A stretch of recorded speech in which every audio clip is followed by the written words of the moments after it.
What's going on YouTube? This your boy Alex. Back at y'all again with another video. Um, as you can see, I'm doing this from another angle in my room. You usually see my door behind me in the background, but I decided to do something a little different.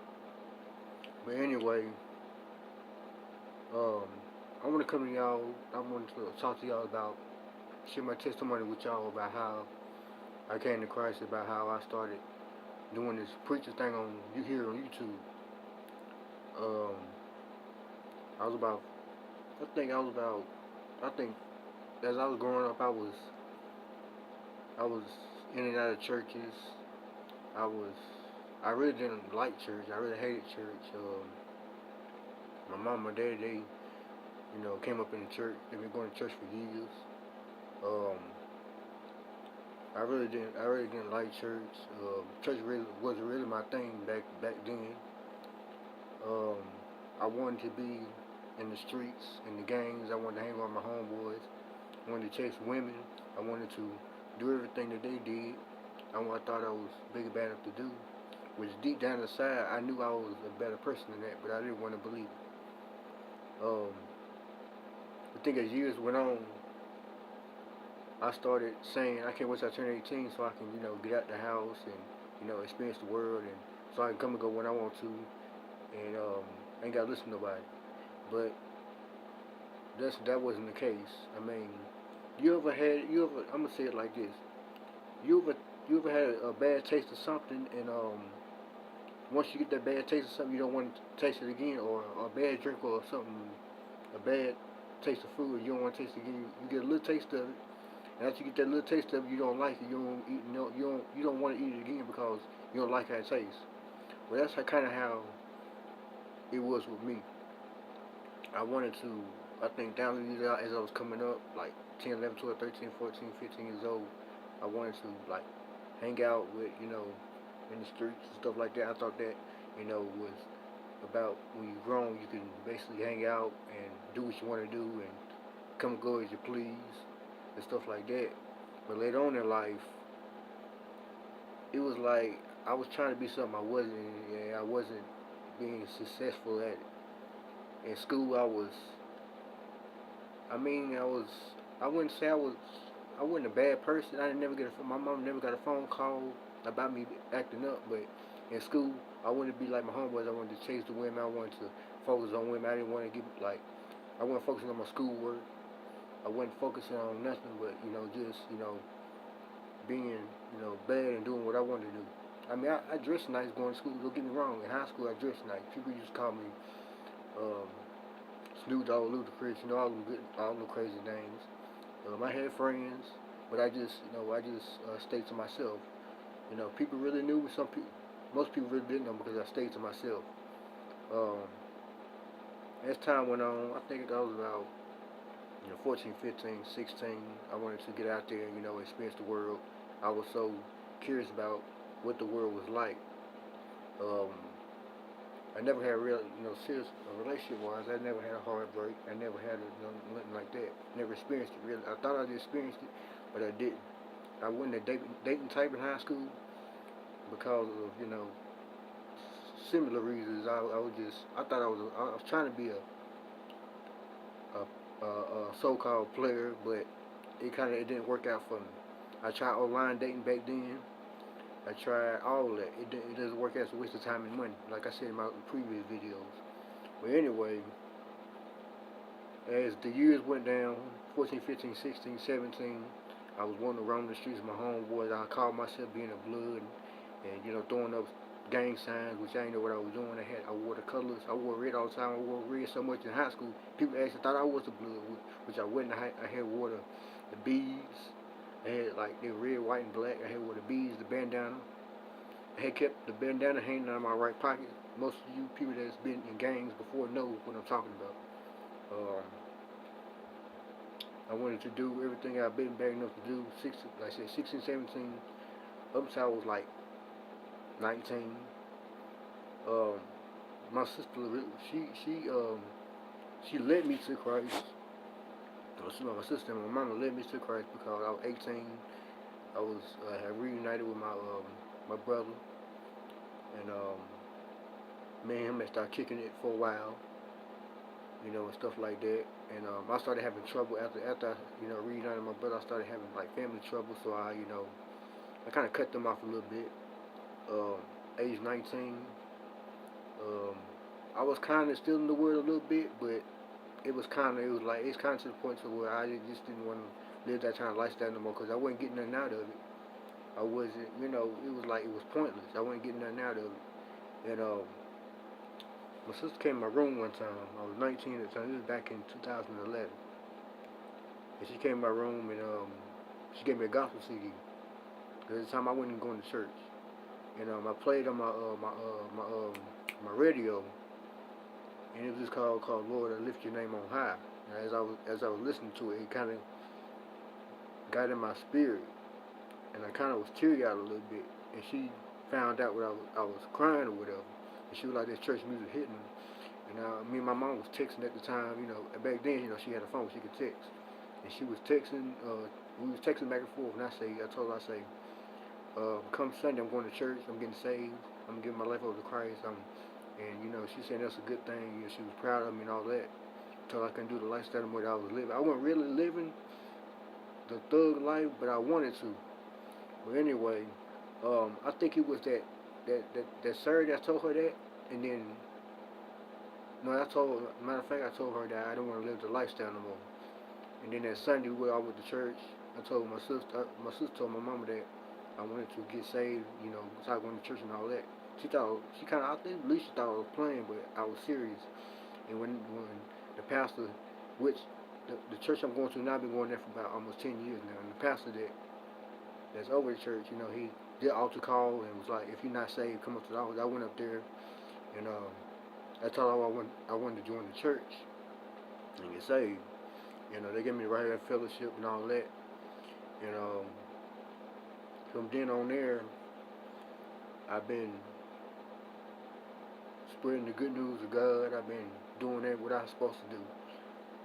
What I'm trying to say is, what I realized in the process, don't waste your life. Your life is worth. You want to make your life.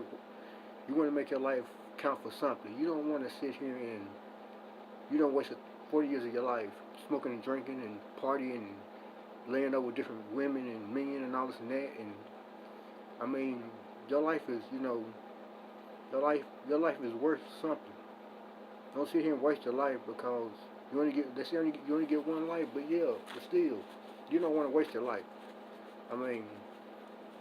You better give your life to the Lord before it's too late, because, like I said, you only get one life, and you're going to make your life count for something. You don't want people, when you die saying he was no good, he was this and that, he didn't do nothing about it, he was just selfish, or she was just selfish, or whatever the case may be. You want people to say when you die, that was a great man, great woman, she did what she had to do for Christ, she spread the word, she did what she had to do, or he had to do, whatever the case may be. What I'm here to say is, don't waste your life. Every time you take a puff of that cigarette or take a sip of that liquor or beer, you basically throwing your life away. It's basically like squirting ketchup on the ground. You basically squirting your life all over the world. All over the pavement or whatever you want to call it. Don't sit here and waste your life because it's worth something. Do something with your life. Be somebody. That's why I gave my life to Christ, because I wasn't doing nothing with it. So I give it back to Christ because I wasn't doing nothing with it. Because if I'd done something with it, I wouldn't be sitting here talking to y'all or giving y'all my testimony of how I came to Christ and how I did the stuff I do. So y'all, don't waste your life. This year you only got one life. Yeah, I want you to live it for the Lord, and don't live your life full of regrets because it's not worth it. Don't sit here and blame everybody else for your problems, because you made your own decisions in life. And when the results come back, don't sit here and point the finger at the next man because you the one that decided to smoke, drink, party, and all this and that for 40 years or 50 years or whatever. Don't sit here and waste your life and then say well, it's his fault, no, it's your fault. Like I said, you're an adult, you can make your own decisions in life. There's not nobody else's fault but yours. Because we're gonna have to answer for everything we do in life. In this life, we're gonna have to answer for everything we do. It's not like, we're not kids. I mean, you're an adult. You got to answer for everything you do. Don't sit here and waste your life. Because every day, make it count for something. Every day count for something. Because not everybody is living to see 80, 90 years old or 70 years old. The devil's taking them out younger than me. He's taking them out 4 or 5 years old. So I'm encouraging y'all to take heed from my testimony and learn from it.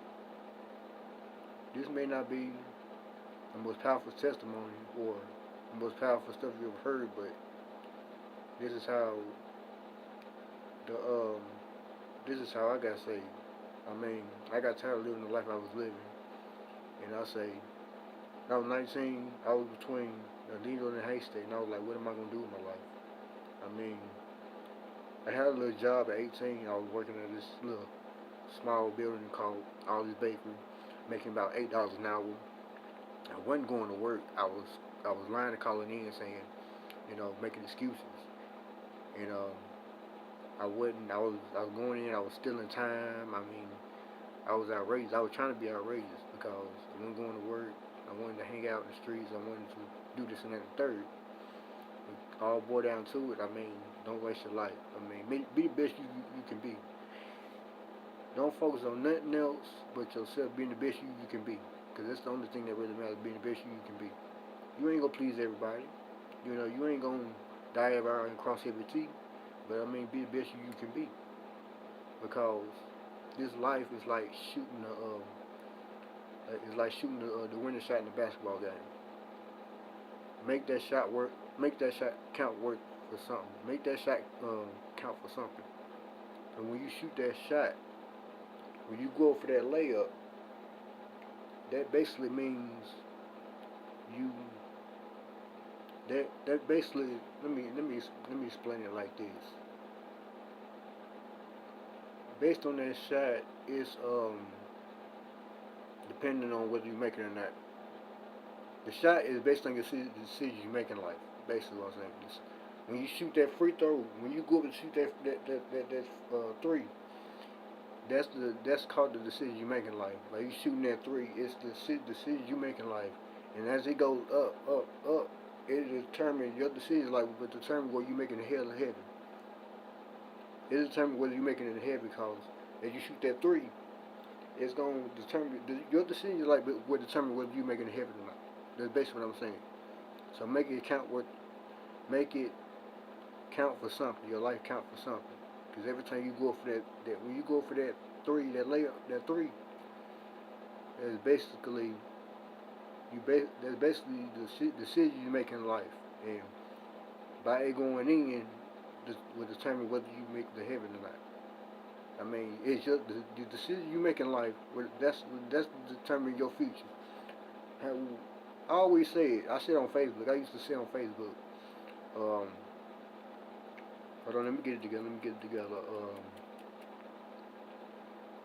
What you do now will determine whether you be 20 years from now. If you are successful now, you'll be successful 20 years from now. If you start creating your business now, you will have it. And if you start creating your business now or whatever you want to do, 20 years from now, you'll have an empire. You'll be signing checks. You'll be the manager of a company. You will be owning a business. People be coming to you for jobs. You'll be signing their paychecks. Your life will determine right now. What you're doing right now will determine where you be 20, 30 years from now. That's basically what I'm saying.